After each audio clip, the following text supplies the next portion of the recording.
Deion Grant's been in the league for a while. Miraculously, he recovered quickly at 34. Oh, wait, we had two guys go down and fake injuries. Yeah, I hate to say that he's not really hurt, but that's a tactic that defenses have used in the past against no-huddle offenses to try to slow it down and stop the clock. Perry Fuel hopefully has more answers than that because they're on the ropes right now. Carr, sideline. Oh, Walford, tremendous hands. Darian Stewart, beautiful throw by Carr, but was he inbounds? That right foot kicks up green grass. Oakland trying to move quickly here. And there's the red challenge flag by Gary Kubiak. Vaughn Miller decides to fake a cramp. Vaughn, you can get up now. The challenge play has been, flag has been thrown out there. But the timing was curious to allow Kubiak to hear from upstairs that this ball may have been out of bounds. Yeah, that's where Miller went down as the Raiders were trying to line up. Very not gentlemen. Number 7 here. This was clever, although corrupt. 2009. Officials reviewing one of his catches. He borrows a dollar bill and pretends to bribe the official. Cost him $20,000. It's going to take more than $1. I think we know that, right? Hurt will try a 44-yard field goal.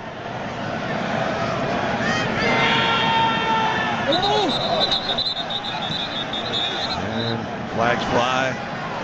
Unsportsmanlike conduct on the defense for disconcerting signals as they called out a signal similar to the defense cadence. 15 yards will be measured half the distance to the goal, automatic. First down. Wow, you don't see that one very often. How many times in your life have you heard an official on a microphone use the word disconcerting? Do you block it or do you set up the return? You have the option of either. They've got 10 men up. They set up the return.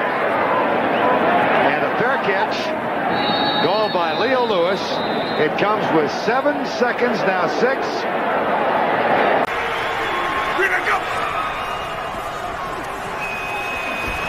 Pass caught by Washington. Out of bounds. Controls. That's Jamie Harper in motion. Pressure. Big hit. And that pass is out. Incomplete. Miami had the ball a grand total of 17 seconds on that possession. Holmes is deep. Got a lot of room to work with here. Holmes to the 30. And then heads out of bounds shy of the 35-yard line. And injured Dolphin on the play is Nolan Carroll.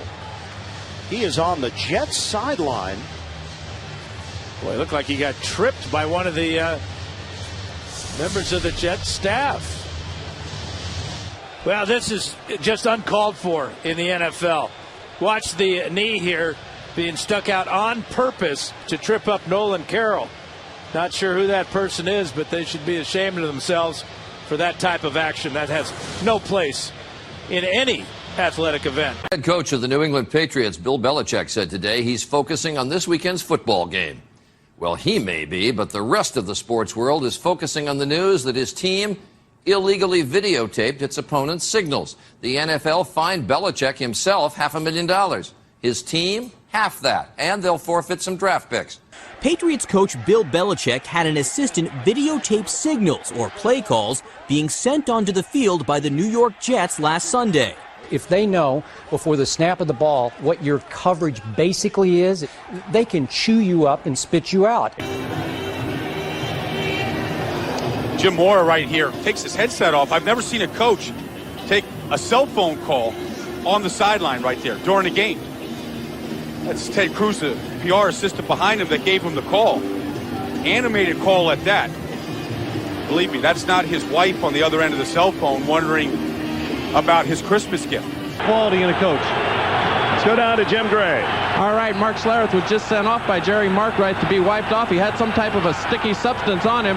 Now he's checking back into the game. They're checking him out, and the referee will now allow him to stay. But they're wiping some of the substance off a number of the Denver Broncos, and now Gary Zimmerman is being attended to over on the sideline. There must be something on their shoulders. Yeah, it's not a sticky substance. They don't want things to stick to the uniforms. It's a slippery substance, so a silicone spray. I would think something like that. And the Kansas City Chiefs probably said something to Jerry Mark Bright. He saw it, probably felt it, making these players get it wiped off. Well, the Steelers and Bengals last night. Ben Roethlisberger's fake took a hard hit from Cincinnati. Going to be down for a while now. They're going to have to burn a timeout down. I tell you what, you know what? It's another way to do it. All of a sudden, Emmanuel Sanders gets an unbelievable cramp. And Ben said, "You all right, bro? Stay down. Go down." Because then we don't have to take a timeout. It's an injury. He misses a play. How could the Steelers do it without him? Now, let me stretch. Ben's going to pooch kick a play later. And guess who's down the field to make sure that ball doesn't go in the end zone? Emmanuel Sanders. I got to give credit to the trainers for the Pittsburgh Steelers. That's the fastest recovery I've ever seen. What doctors they have in Pittsburgh. Come on, man. Are you kidding me? Great acting. Great acting. In this report, among other things, there are allegations of visiting teams' headsets mysteriously malfunctioning during a game. And one team was so paranoid about the Patriots sneaking into their locker room that they bolted their locker room door during a game, which is against Foxborough Fire Code. Among its other findings in the ESPN Outside the Lines article and also one from Sports Illustrated, we learned this. Originally, Spygate was believed to have been 8 games taped between 2000 and 2007, but the National Football League's investigation, according to ESPN, was that the Patriots were involved in illegal taping of 40 games as opposed to 8. The league actually visited Foxborough Stadium. They were in a conference room, and they grabbed the evidence, and literally NFL employees stomped on cassettes of 40 games, literally stomping plastic pieces of the cassette on the floor.